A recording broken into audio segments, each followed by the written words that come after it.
Most people sweep their floors to tidy up after the day. It's a simple habit, something you do without much thought, often squeezed between dinner and bedtime or early in the morning before work. But here's the thing, the timing of that simple act might be doing more than just clearing dust. It might actually be disrupting the very energy you're trying to protect, your focus, your finances, even your sense of calm. Let's be clear, this isn't about superstition, and I'm not here to make you fear your cleaning routine. This is about timing, rhythm, and how your environment responds to you, not just visually, but energetically. There are certain hours in the day when your home is in a natural state of reset, and if you're sweeping during those hours, you may be unintentionally pushing away what your life is trying to draw in.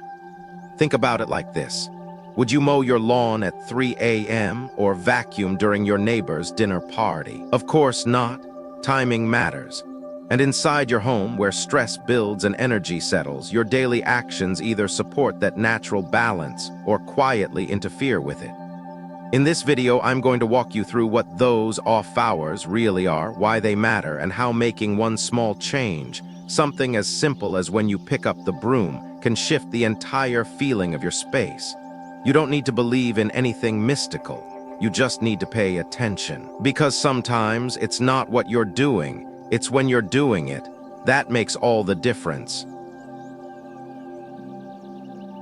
Number 1, the don't hours when the broom becomes a blade. You wouldn't wake up at 3 a.m. and start rearranging your living room. You wouldn't vacuum at midnight, and you probably wouldn't start scrubbing your kitchen floor in the dark when the whole house is trying to wind down. Yet sweeping, something that feels so light, so harmless, is one of those things we often do at the worst possible time without ever questioning it. Late night, early morning, the so-called in-between hours. Maybe you've had a long day and the only quiet moment you get is after everyone's asleep. Or maybe you wake up anxious, restless before sunrise, and sweeping feels like a way to shake off the worry. But here's the problem. These aren't neutral hours. In fact, they're some of the most sensitive moments your home experiences, times when its energy is settling, healing, recalibrating. And when you step into that space with movement, especially the sharp, deliberate motion of sweeping, you're not helping it reset, you're interrupting it. Between 3 and 5 a.m., your home is in its most delicate state. The world outside is still, even your neighborhood feels softer. This is when your body is wired to rest deeply and your home mirrors that rhythm. It's not just a time for sleep, it's a time for recovery on a cellular and emotional level. The stillness has a purpose. The quiet carries weight. And when you sweep during this window, dragging your broom across the floor, you're not just making noise. You're sending a signal through the entire space that says, keep moving, don't rest, don't settle. And the home listens. That's why, even when you finish the chore, something still feels off. The floor is clean, but your chest feels tight. The air is clear, but the room doesn't feel calm.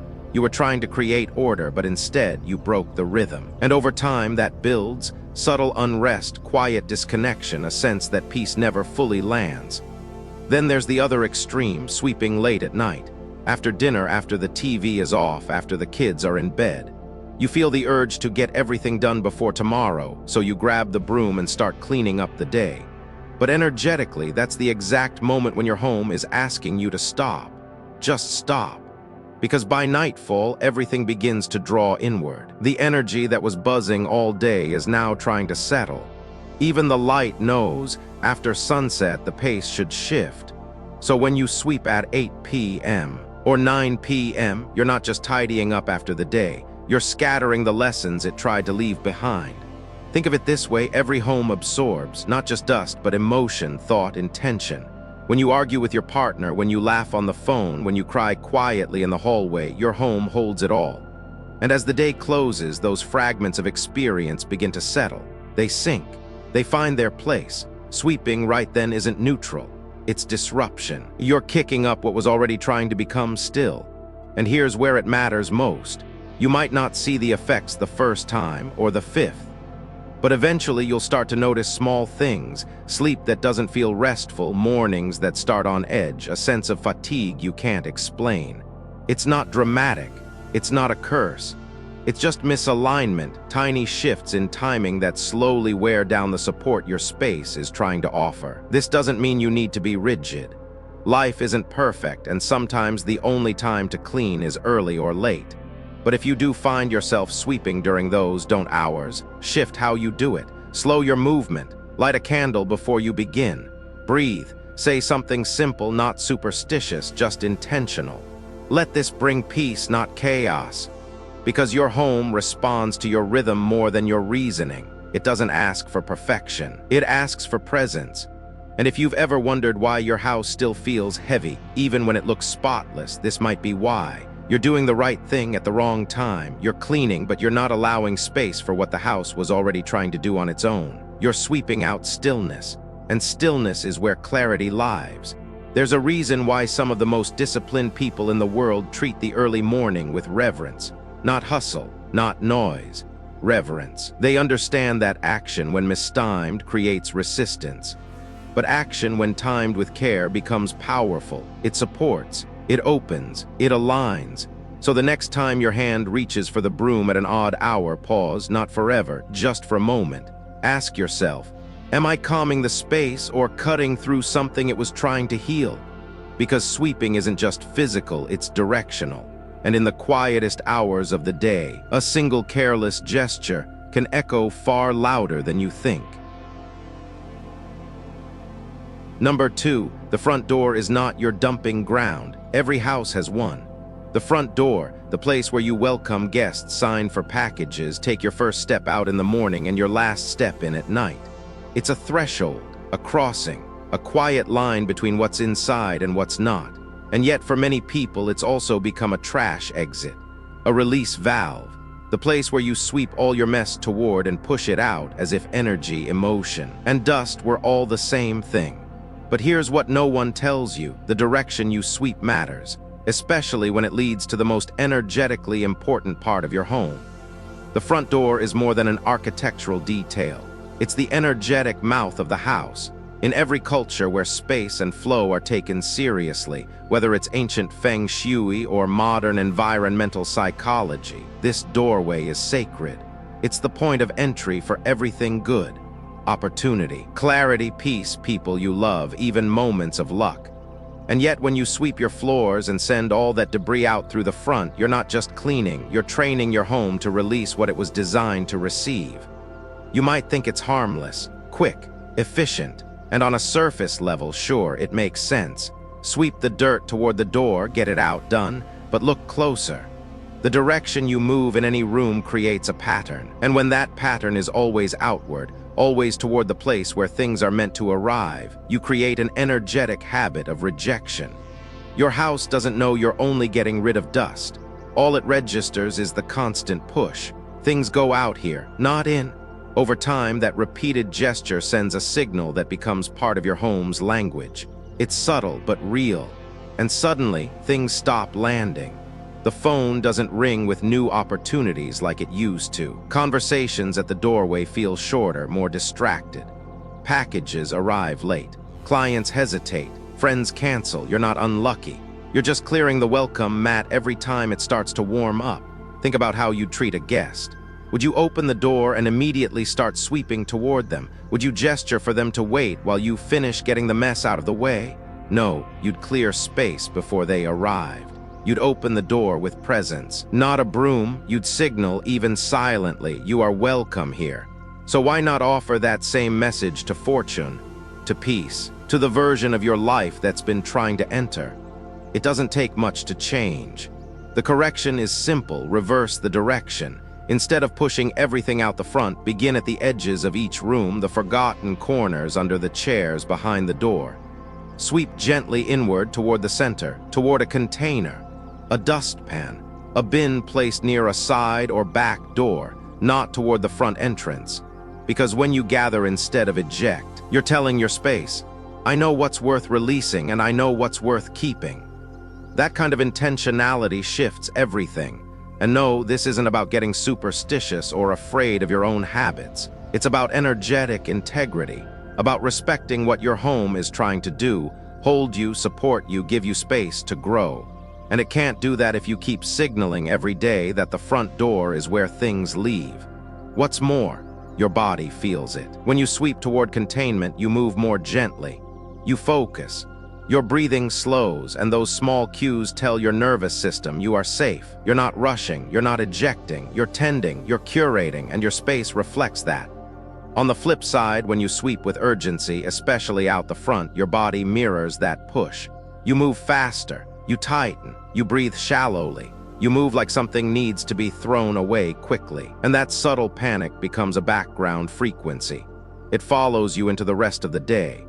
Suddenly, everything feels like it's slipping away too quickly.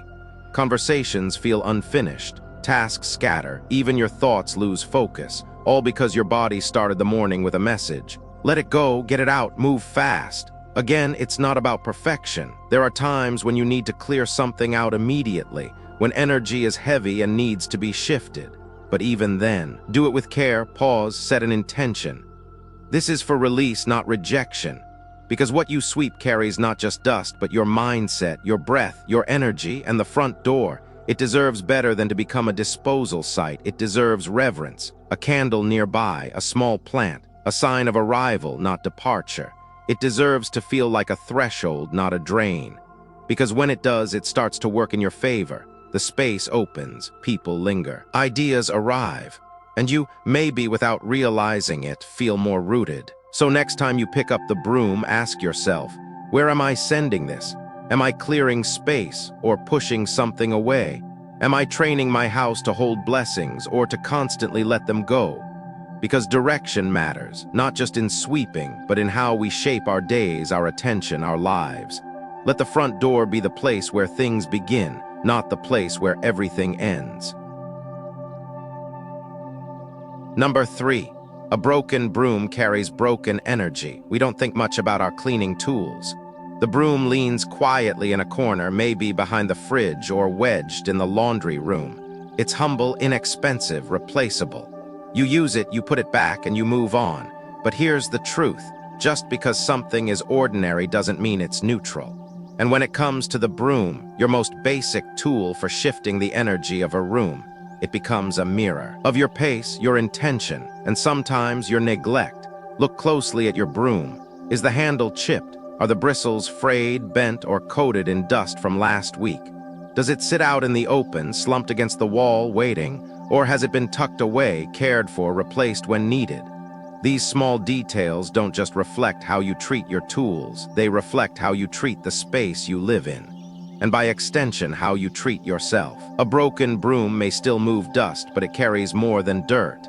It carries energy. The kind that trails behind you instead of lifting you forward, because sweeping is more than motion, it's transmission. Whatever's on that broom transfers into the corners it touches. If your broom is worn, forgotten, or used in frustration, it spreads exactly that, wear, forgetfulness, and tension. It's no different than using a cracked coffee mug every morning. You might say it still works, but it doesn't feel right. The chip reminds you of what's missing. It interrupts the moment. And over time, that small disruption echoes into your morning rhythm. The same goes for your broom. When you hold a tool that's bent, dusty, or emotionally loaded, your energy follows suit. In many quiet traditions, tools are never just tools. Monks in Zen monasteries clean their brooms before putting them away, not because they worship the broom, but because they understand something deeper. What you care for cares for you back. The respect you offer to simple things shows up in the quality of your space and the peace you feel inside it. Now let's talk about what happens when the broom becomes part of the noise. You rush through sweeping after an argument. You sweep while stressed, frustrated, distracted. The broom becomes a physical extension of your mood. Every sweep carries that tension forward into the hall, under the table, around your bed. And though the house may look clean, the space doesn't feel lighter. It feels stirred, unsettled, like something was moved too fast. That's because the broom didn't just collect dust. It spread the energy that lived in your hands. This isn't about being delicate or dramatic. It's about awareness. Because your home listens, not with ears, but with atmosphere. It picks up what you bring into it, through your voice, your breath, your choices, and yes, your broom. That's why the condition of your tools matters. When the handle is clean, the bristles are intact, and the storage is intentional. You're telling your space, I'm here, I care. This matters. That's the difference between sweeping and honoring. Now ask yourself, where do you store your broom? Is it in the open, visible from your entryway? Is it stuffed behind a door or sitting on the porch with yesterday's dirt still clinging to it? The front of your home is not just a physical threshold, it's symbolic. It's where energy enters. And when the first thing your guests, or you, see is a worn-out, dusty broom, you're sending a message. Even if silently, this space is surviving, not thriving. The fix doesn't require money, it requires mindfulness. Clean your broom once a week, store it in a closed space out of sight but easy to reach. Replace it when the bristles start bending more than sweeping. And before you begin using it, pause just a moment, center yourself, let your hands soften. Think, let this movement bring clarity, not chaos. That's it, nothing mystical, just intention. And intention, consistently repeated, becomes energy, becomes habit, becomes peace. People often ask why their home still feels heavy even after a deep clean. The windows are washed, the floors shine, the air smells fresh, but something lingers. That something is often energetic residue left not by what you missed, but by how you moved. A broken broom used in a rush transmits more than dust.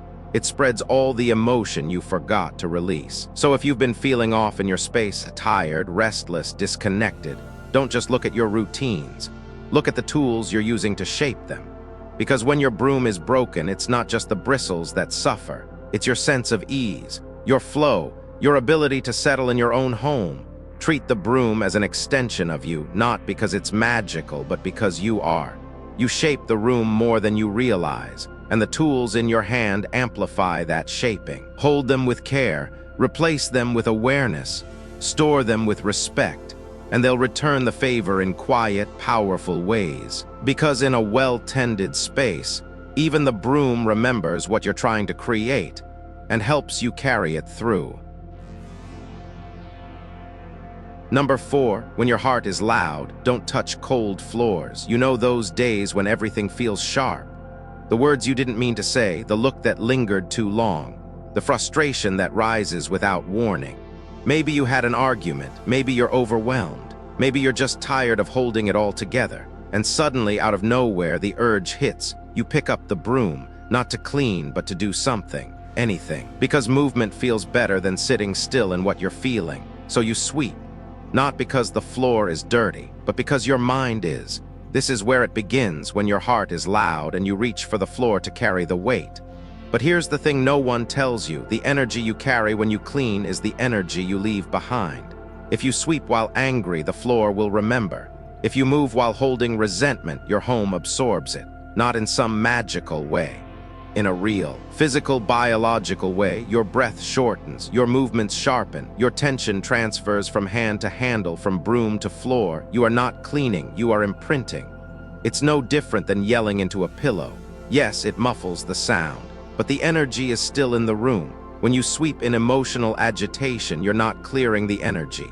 You're spreading it layer by layer, corner by corner. The space looks better but feels heavier. Your home is quiet, but not calm. You didn't release, you broadcasted.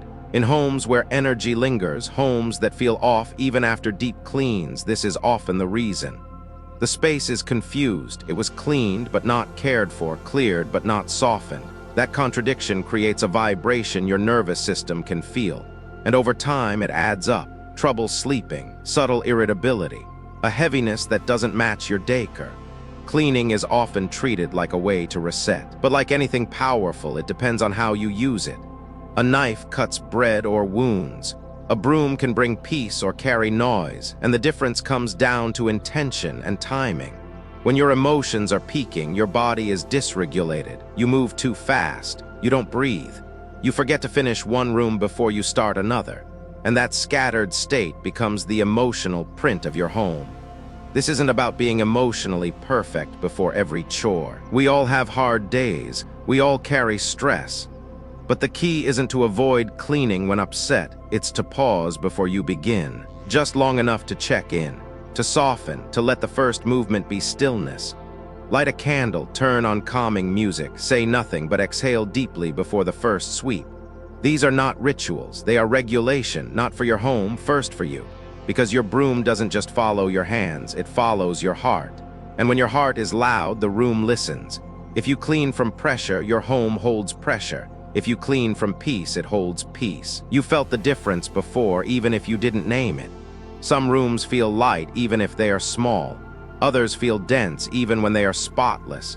That difference isn't square footage or furniture. It's the residue of emotion, the trace of attention. When monks sweep temples, they don't begin with motion. They begin with stillness, not because they're spiritual performers, but because they understand the energetic consequences of rushed movement. In some traditions, a shared cleaning practice starts with silence. A bell rings not to announce work, but to invite presence.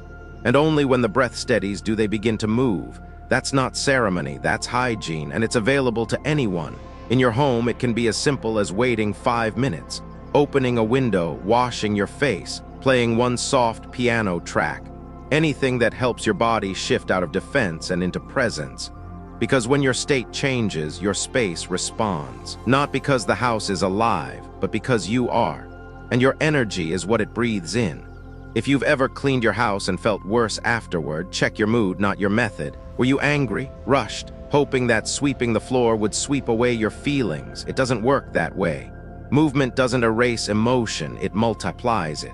So the goal isn't to suppress how you feel. It's to feel enough of it that your actions don't spill, that your sweeping doesn't scratch. The floor carries everything you don't say.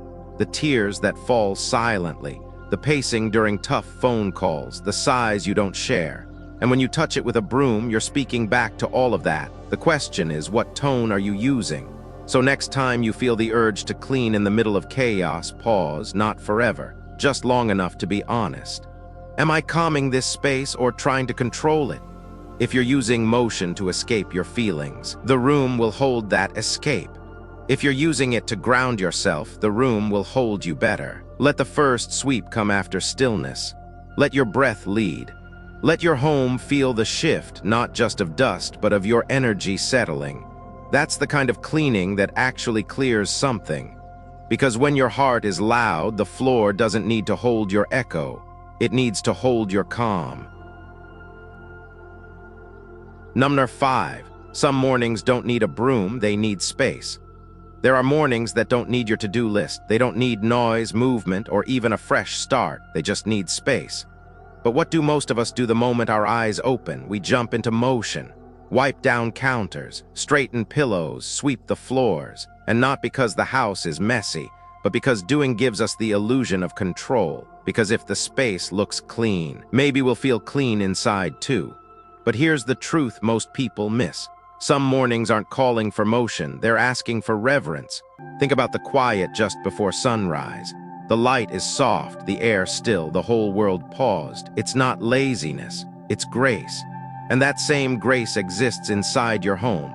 But if the first thing you do is pick up the broom, without pausing, without noticing, you could be sweeping away something more delicate than dust. You could be brushing past the very energy that was trying to land.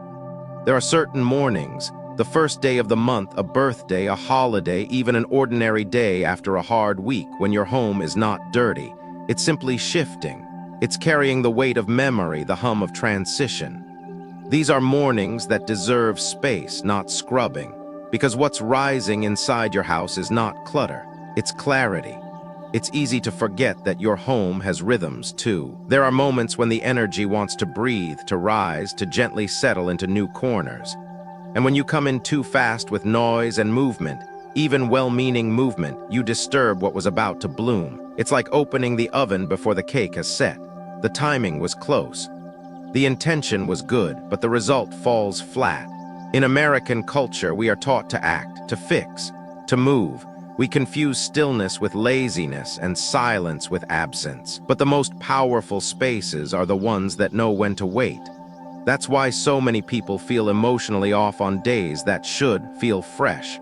You clean, you light a candle, you drink your coffee, and still something feels unsettled. It's not that you did anything wrong. It's that you may have done it too soon. Space is not the absence of care. It is the presence of trust. Trust that your home, your day, your energy can recalibrate without interference. That you can let things land before you start rearranging them. That not every beginning needs effort. Some just need acknowledgement. When you step into a room after a night of dreams, of breathing, of letting go, you are stepping into a space that has just exhaled. What it needs is not a broom, it's a pause, a glance, a slow inhale that meets its rhythm instead of rewriting it. You don't have to stop cleaning forever. This isn't about rules, it's about rhythm. It's about honoring mornings that feel sacred or slow or just slightly different. The mornings when your body says wait, but your habit says go. On those days, dare to listen. Make your first act not acting. Sit by the window. Let your bare feet touch the floor without changing it. Let the sunlight find the table before you do. These are not empty rituals. They are how you let the house speak back. Because here's what's true, some mornings bring gifts, a whisper of insight, a shift in emotion, a clarity you didn't expect. And when you rush into sweeping, organizing, fixing, you miss the soft knock at the door, the energy that would have stayed if it had felt welcome. There's nothing wrong with a clean home, but a constantly interrupted one, by motion, by noise, by our relentless urge to improve, can never rest. And neither can you. That's why some of the calmest people you know aren't always the most organized. They are the ones who know when to leave things alone, when to trust that peace doesn't always come from effort, it sometimes comes from space. So if you wake up and feel something different in the air, something heavy or still or beautifully unfamiliar, try not to sweep it away, just be with it. Let the room hold its quiet, let the floor remain untouched. Let the morning arrive on its own terms, because not every day needs your hand. Some just need your presence, and in that presence, you'll find a kind of clarity that no broom can bring.